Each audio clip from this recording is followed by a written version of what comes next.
தேர்தலுக்கும் அதற்கும் சம்பந்தம் இருக்காது.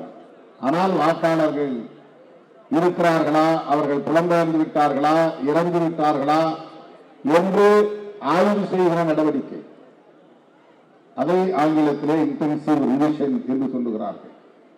அது தேர்தல் நடைபெறும் காலத்தில் இருக்காது, எப்போது வேண்டுமானாலும் செய்வார்கள்.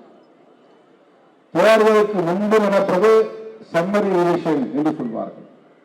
அது கட்டாயம் நடந்தாக வேண்டும், ஒவ்வொரு தேர்தலின் போதும் நடக்கும். எனவே இதற்கும் இப்போது நாம் எதிர்க்கிற இந்த எஸ்ஐஆர் ஸ்பெஷல் இன்டென்சிவ் ரிவிஷன், சிறப்பு தீவிர சீராய்வு என்பதற்கும் என்ன வேறுபாடு என்றால் மிகப்பெரிய வேறுபாடு இருக்கிறது. இந்த வேலை திட்டம் தேர்தல் ஆணையம் செய்ய வேண்டிய வேலை திட்டம் இல்லை. தேர்தலுக்கு தேர்தல் சிறப்பு சீராய்வு செய்வது தேர்தல் ஆணையத்தின் கடமை. ஆனால் இந்த ஸ்பெஷல் இன்டென்சிவ் ரிவிஷன் என்பது முழுக்க முழுக்க நம்முடைய குடியுரிமையை ஆய்வு செய்கிற நடவடிக்கை.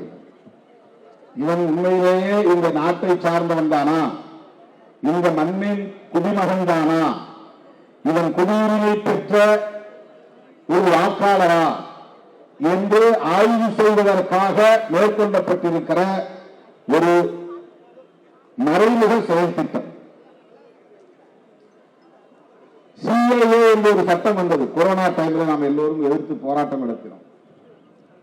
சிட்டிசன்ஷிப் அமெண்ட்மெண்ட் ஆக்ட், குடியுரிமை திருத்த சட்டம். அதனை எதிர்த்து நாடு முழுவதும் கொந்தளிப்பு ஏற்பட்டது. நாடாளுமன்றத்தின் இரு அவைகளிலும் நாம் அதனை கடுமையாக எதிர்த்தோம். ஆனால் கொரோனா நேரத்தில் அந்த போராட்டம் சிதறி போனது, சிதைந்து போனது. அதை தொடர்ந்து முன்னெடுக்க முடியவில்லை.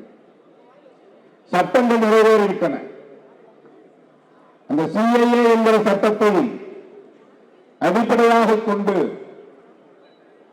நேஷனல் பாப்புலேஷன் ரெஜிஸ்டர், தேசிய மக்கள் தொகை பதிவேடு, நேஷனல் ரெஜிஸ்டர் ஆஃப் சிட்டிசன்ஷிப், குடிமக்கள் தேசிய பேரேடு, இந்த இரண்டையும் உருவாக்குவது என்ற சட்டம். நாம் அனைவரும், அரசியல் களத்தில் இருக்கிற அனைவரும் அறிந்திருக்க வேண்டும், புரிந்திருக்க வேண்டும்.